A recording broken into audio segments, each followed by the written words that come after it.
জয় হরি বল, জয় হরিচাঁদ, জয় গুরুচাঁদ, জয় হোক ঠাকুরের ভক্তের।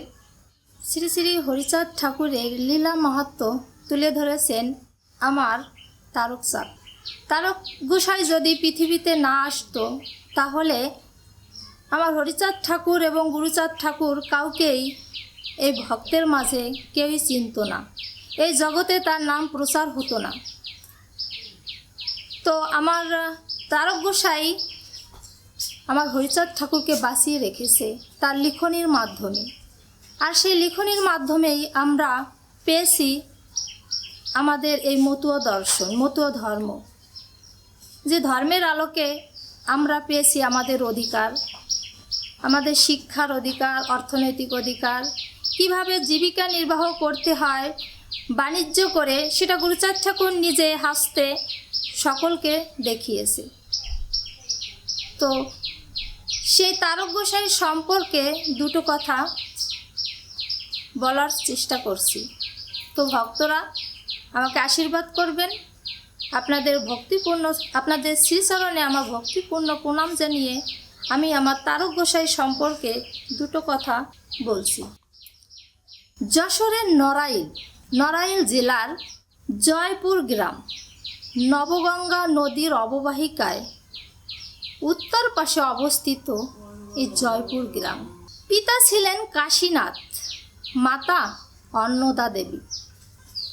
এই নবগঙ্গার উত্তর পাশের জয়পুরে যেদিন আমার তারকচাঁদ আবির্ভূত হয়েছিলেন, সেদিন ছিল এই জনজীর্ণ জাতির ভাগ্যাকাশে, হৃদয় আকাশে রক্তিম সূর্য উদয় হলো। কারণ সেদিন যদি তারকচাঁদ এই পৃথিবীতে আবির্ভূত না হতো তাহলে আমার হরিচাঁদ ঠাকুরের নাম প্রচার হতো না, এই জগৎ মাঝে তার লীলা মাহাত্ম্য প্রসারিত হতো না। 1252 সালের 15ই অগ্রহায়ণ রোজ শনিবার অমাবস্যা তিথিতে, ইংরেজি 19শে নভেম্বর 1845 সাল, এই যশোর নড়াইল জেলার জয়পুর গ্রামে সেই অমাবস্যা তিথিতে আমার তারকচাঁদ উদয় হয়েছিলেন। তারক গোসাই তিনি পেশায় ছিলেন একজন কবিয়াল।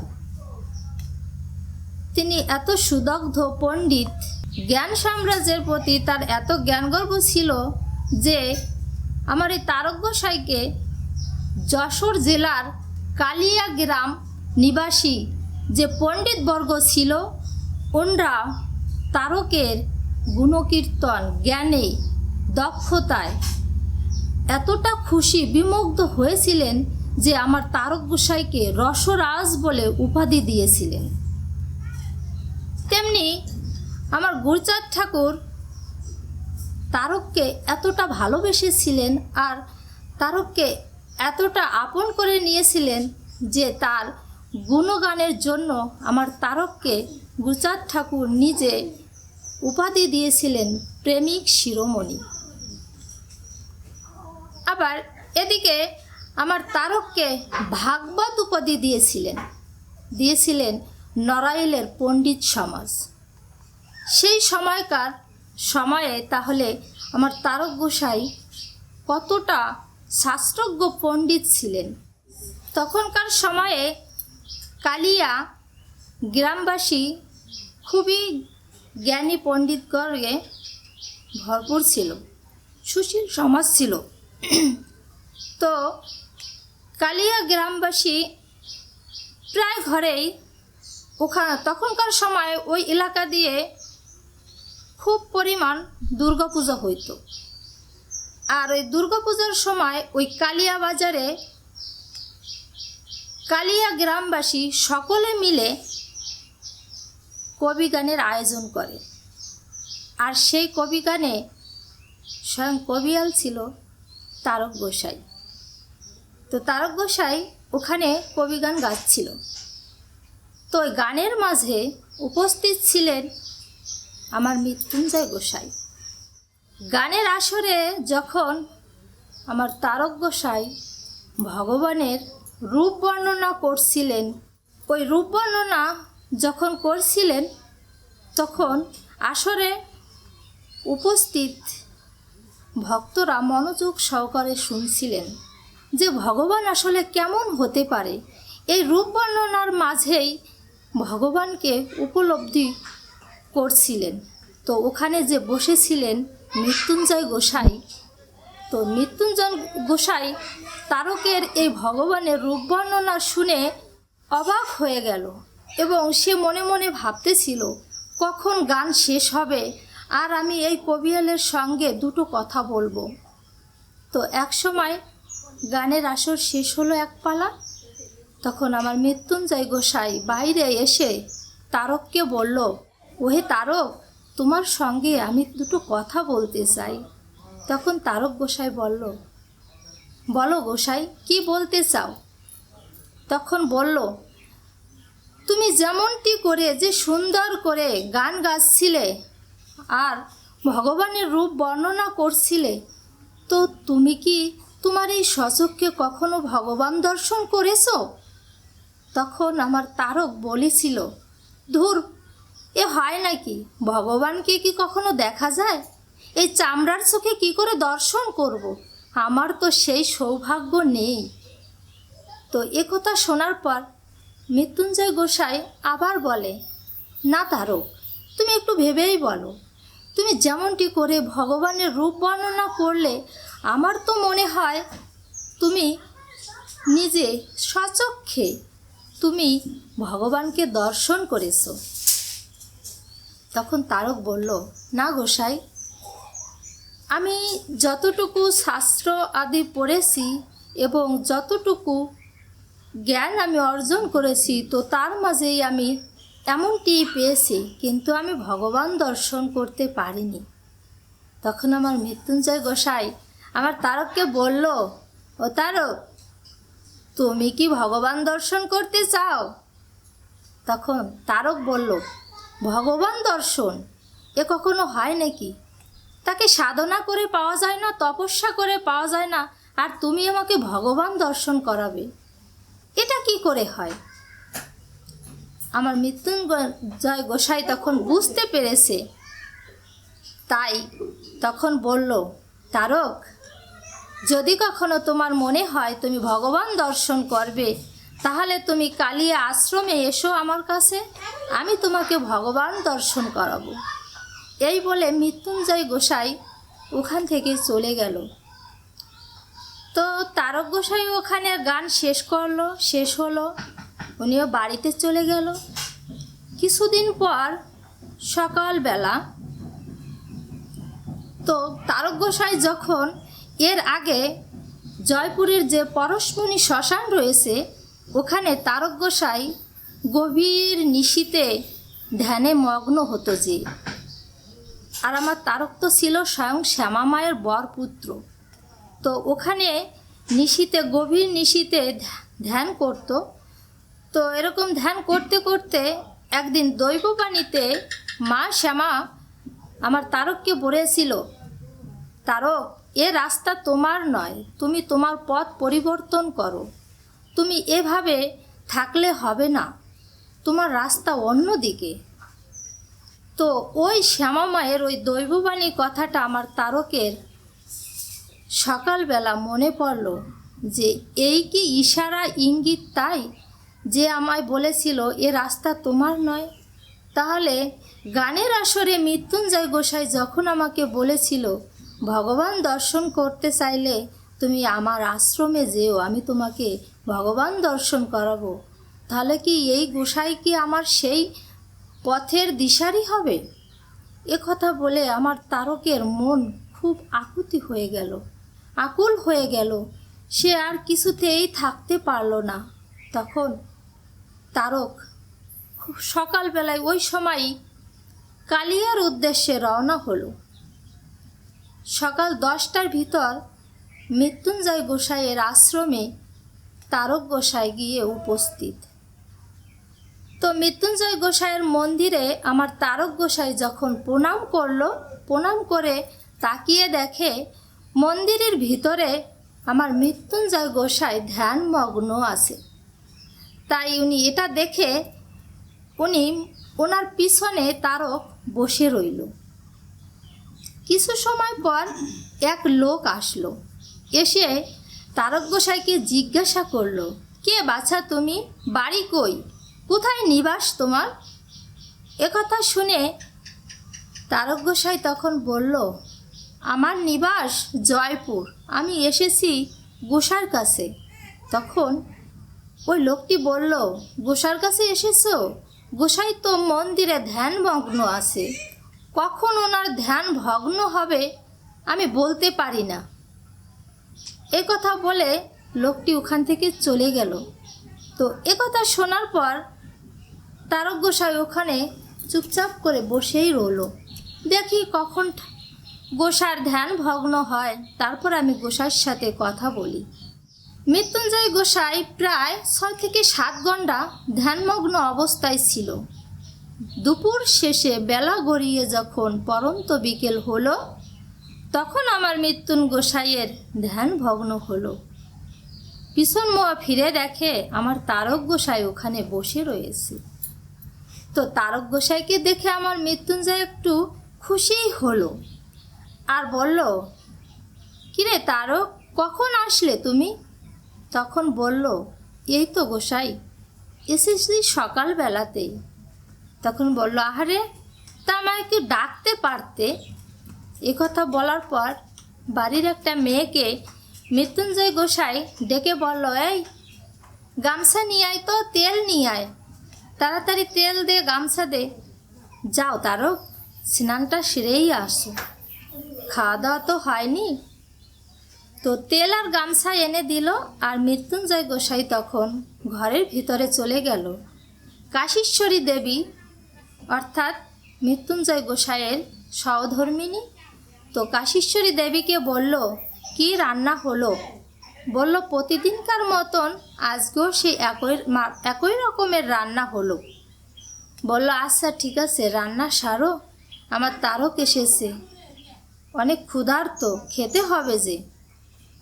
তো এই কথা বলে মৃত্যুঞ্জয় গোসাই বাড়ির পাশে একটা ডোবা ছিল, সেই ডোবায় চলে গেল। ডোবায় গিয়ে উনি কিছু সময় হাত দিয়ে হাতড়াতে লাগলো ওই জলের ভিতরে, মাটি কাদার ভিতরে। কিছু সময় পর ওই ডোবা থেকে আমার মৃত্যুঞ্জয় গোসাই 2টো ইলিশ মাছ নিয়ে আসলো। ইলিশ মাছ 2টো নিয়ে এসে কাশীশ্বরী দেবীকে বলল, কাশীশ্বরী, আমার তারক তো মাংস আর ডিম পেঁয়াজ রসুন খায় না, আমার তারক মাছ ভাজি বড় ভালো খায়, তুমি দ্রুত এই মাছ 2টো ভেজে নিয়ে আসো। একথা বলে মৃত্যুঞ্জয় গোসাই ওখান থেকে চলে গেল। কিছু সময় পর এই যে ঘটনাগুলো ঘটলো, অর্থাৎ মৃত্যুঞ্জয় গোসাই যে ডোবা থেকে 2টো ইলিশ মাছ নিয়ে আসলো, এটা আমার তারক গোসাই স্বচক্ষে দর্শন করলো। তো কিছু সময় পর তারক গোসাই ওই ডোবাতেই স্নান করতে গেল। স্নান করে চলে আসছে, এখন খাবার দিছে মাতা কাশীশ্বরী দেবী। তো দুজনেই খাচ্ছে আর বলছে, মাছ ভাজি দাও আমার তারককে, আমার তারক মাছ ভাজি খুব ভালো খায়। তো আমার তারক খাচ্ছে, আমার মৃত্যুঞ্জয় গোসাইও খাচ্ছে। খাওয়া শেষ মুহূর্তে কাশীশ্বরী দেবী 2 বাটি দুধ ভাত নিয়ে এলো আর মিষ্টি। এখন মৃত্যুঞ্জয় গোসাই বলল, আরে, দুধ ভাতের সঙ্গে যদি এখন পাকা আম হতো তাহলে খেতে বড়ই মধুর হতো। একথা বলা মাত্রই আমার তারক গোসাই তিনি স্নান করছিল, যে কাটা কাপড় পরে স্নান করছিল, ওটা ছিল আমার মৃত্যুঞ্জয় গোসাইয়ের কাপড়। তো ওই কাপড়ের পুটলিতে করে 2টো আম তিনি নিয়ে এসেছে। এখন ওই আম 2টো বের করে আমার তারক গোসাই মাতা কাশীশ্বরী দেবীকে দিয়ে বলল, মাতা, একটা আম আমাদের কেটে দাও, আর একটা আম তোমাদের জন্য রাখো। তখন আমার মৃত্যুঞ্জয় গোসাই মৃদু মৃদু স্বরে হাসে আর তারককে প্রশ্ন করে, ও তারক, এখন তো অগ্রহায়ণ মাস, তুমি এই মৌসুমে এই পাকা আম কোথায় পেলে? তখন বলল, প্রত্যুত্তরে আমার তারক বলল, ও গোসাই, পুকুরে তো ইলিশ মাছ হয় না, এ তো সাগরে ছাড়া পাওয়া যায় না, নোনা জলের মাছ। তো তুমি কেমন করে এই ডোবা থেকে আমার জন্য ইলিশ মাছ নিয়ে এলে? তো যেমন করে তুমি ইলিশ মাছ নিয়ে এসেছো, ঠিক তেমন করে এই অগ্রহায়ণ মাসে আমিও দুটো পাকা আম নিয়ে এসেছি গোসাই। একথা বলার পরে আমার মৃত্যুঞ্জয় গোসাই হেসে দিল আর বলল, সবই আমার ঠাকুরের ইচ্ছে, হরির কৃপায় সব। এরপর খাওয়া দাওয়া শেষ হলো। তখন মৃত্যুঞ্জয় গোসাই বলল, তারক, ভগবান দর্শন করবে তো সে ভগবানের কাছে তো যেতে হবে, না গেলে তো আর ভগবান দর্শন করতে পারবে না। তখন তারক বলল, না গোসাই, আমি যাব না। তখন মৃত্যুঞ্জয় গোসাই বলে, সে বললে কি হয়, না গেলে, বিদ্যালয়ে না গেলে যেমন বিদ্যা অর্জন করা যায় না, তেমনি ভগবানের কাছে না গেলেও ভগবান দর্শন হয় না। তো এখন তো সন্ধ্যা হয়ে গেল, আজ তো আর যাওয়া হলো না, তো রাতটুকু শেষ করো, সকাল হলেই আমরা ভগবান দর্শনের জন্য দুজনে বেরিয়ে পড়ব। রাতটা শেষ হলো। আমার তারকের আকুলতায় রাতটা মনে হয় শেষ হতে লাগলো না, যে সে কখন যাবে, কখন পৌঁছবে, কখন সে তার ভগবান দর্শন করবে। কোনো এক সময় নিশি শেষ হলো, নিশি প্রভাত হলো। তো সকালে স্নান টান করে, সকালের খাওয়া দাওয়া করে মৃত্যুঞ্জয় গোসাই সঙ্গে তারক গোসাইকে নিয়ে ভগবান দর্শনের জন্য যাত্রা শুরু করলো। দুজনে হেঁটে হেঁটে আসার পর কোনো এক সময় মধুমতি তীরে এসে পৌঁছালো। মধুমতি তীরে এসে খেয়া নৌকায় পার হয়ে, মধুমতি পার হয়ে শ্রীধাম ওরাকান্দির উদ্দেশ্যে আমার মৃত্যুঞ্জয় গোসাই তারককে নিয়ে রওনা হলো। হাঁটতে হাঁটতে আমার তারকের পা খুব ব্যথা হয়ে গেল। তখন আমার তারক গোসাই মৃত্যুঞ্জয়কে বলল, গোসাই, আর তো পারছি না, পা ব্যথা হয়ে গেল। তখন মৃত্যুঞ্জয় গোসাই বলে, তারক, এ জীবনে কষ্ট না করলে কখনো কোনো ভালো সুফল পাওয়া যায় না। তুমি ভগবান দর্শন করবে, এত সুখেই কি ভগবান দর্শন করা যায় তারক? তাকে দর্শন করতে হলে যে কষ্ট করতে হবে, কষ্ট ছাড়া পৃথিবীতে কোনো কিছুই অর্জন করা সম্ভব নয়। তুমি কর্ম করো, তবেই তো তুমি ফল লাভ করবে। তুমি কর্ম না করে কেমন করে ফল পাবে? তো কথা বলে বিভিন্ন কথাবার্তার মাধ্যমে তারা শ্রীধামের নিকটবর্তী এলাকায় চলে আসলো। তো শ্রীধামে কিছু দূর থেকেই তারক দেখতে পেল যে দূরে দেখা যাচ্ছে মাটির ঢিবি তৈরি করা ঘর আর কিছু গাছ। সেই গাছটা ছিল চটকা গাছ, আর সেই চটকা গাছে বসেছিলেন আমার দয়াল হরিচাঁদ ঠাকুর, আর তার নিচ দিয়ে বসা ছিল ভক্তবৃন্দ। তো সন্নিকটে যখন এলো, মৃত্যুঞ্জয় গোসাই যখন তারককে নিয়ে সেই শ্রীধামে চটকা গাছতলায় এসে উপস্থিত হলো, তখন আমার তারক শ্রী হরিচাঁদ ঠাকুরের দিকে অপলক দৃষ্টিতে তাকিয়েছিল। তো আমার তারক তো জানতো ভগবানের রূপ বর্ণনা, তো তারক মনে মনে ওই রূপ বর্ণনার সাথে ঠাকুরের রূপ মিলাচ্ছে। কারণ যতক্ষণ না তার বিশ্বাসে তার ভিতরে প্রমাণ না হবে যে আসলে ইনি কি সেই, তত সময় তো সে কিছুতেই তাকে নিজেকে সমর্পণ করবে না। তো তারক গোসাই দেখতেছে কাঁধের নিচ দিয়ে চুল বেয়ে পড়ছে, নিচে যে ভক্তরা বসেছিল তাদের সাথে উনি কথালাপত করছে। তো আমার ঠাকুর তো অন্তর্যামী, সে তো সবই জানে, বুঝতে পারে। তো তারকের মনোভাব বুঝতে পেরেছে, তাই তিনি আলস্য ত্যাগের ভঙ্গি করে আলস্য ছাড়ছে। তখন ঠাকুরের হাতে পায়ে যে চিহ্নগুলো, সেগুলো তারককে দর্শন করাচ্ছে। তো তারক যখন এগুলো সচক্ষে দর্শন করলো, তখন আমার তারক গোসাই মূর্ছা গেল। তো উপস্থিত ভক্তরা এগুলো দেখছিল। তারা মৃত্যুঞ্জয় গোসাইকে চেনে, কিন্তু তারককে কখনো দেখেনি আর তারককে চেনেও না। তো এখন মৃত্যুঞ্জয় গোসাই গলাবস্ত্র নিয়ে ঠাকুরের সম্মুখে গিয়ে বলছে, ঠাকুর, তুমি আর কষ্ট দিও না তারককে, তুমি তোমার কোলে টেনে নাও, তুমি ওর জ্ঞান ফিরাও। তখন আমার হরিচাঁদ ঠাকুর বলছে, মৃত্যুঞ্জয়, সোনা না পড়ালে যেমন খাঁটি হয় না, তেমনি আমার তারককেও তো আমার খাঁটি বানাতে হবে। তো একথা বলছে আর বলছে, মৃত্যুঞ্জয়, তুমি এ তোতা পাখি কোথায় পেলে, কোথা থেকে আনলে? তুমি কি আমাকে এই তোতা পাখির ছানাটা দিবে মৃত্যুঞ্জয়?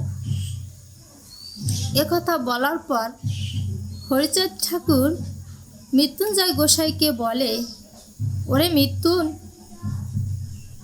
তুই তারকের কর্ণমূলে হরির নাম দে, হরির ধ্বনি দে। তখন আমার মৃত্যুঞ্জয় গোসাই তারকের কর্ণমূলে হরির ধ্বনি দেয়। হরির ধ্বনি দেওয়ার পরে আমার তারকের জ্ঞান ফেরে। জ্ঞান ফেরার পর তারকের কোনো কিছুই মনে পড়ছে না। তো তারক ওই সময় আমার দয়াল হরি পূর্ণ ব্রহ্ম শ্রী শ্রী হরিচাঁদ ঠাকুরকে প্রণাম করছে। আর প্রণাম করার সময় আমার তারকের মাথায় হরিচাঁদ ঠাকুর হাত দিল।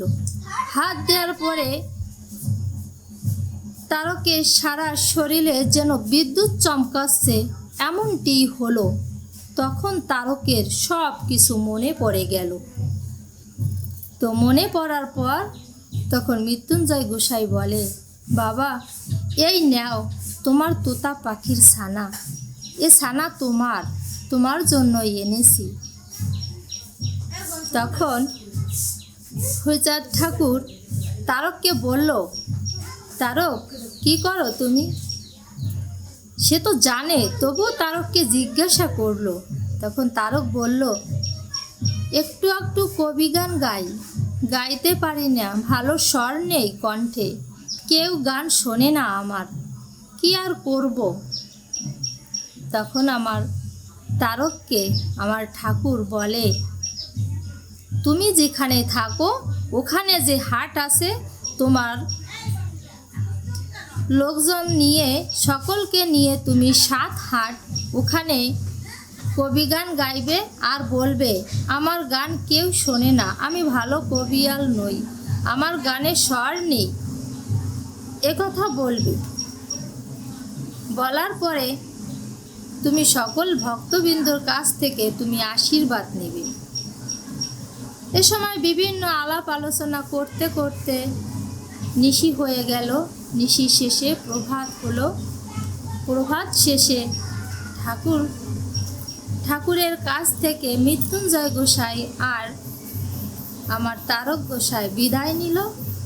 ভগবান দর্শন করে আমার তারক গৃহে ফিরে এলো এবং গৃহে ফিরে এসে আমার ঠাকুরের আজ্ঞা মতো 7 হাট কবিগান গেয়ে আর বলল, আমার কণ্ঠে স্বর নেই, আমার গান কেউ শোনে না, আমি ভালো গাইতে পারি না, তোমরা সকলে আমাকে আশীর্বাদ করো, আমি যেন ভালো গান গাইতে পারি, আমার গান যেন ভক্তের মাঝে প্রচার হয়, সকল ভক্তরা যেন শোনে, সকল ভক্তকে যেন আমি গান শুনিয়ে আনন্দ দিতে পারি।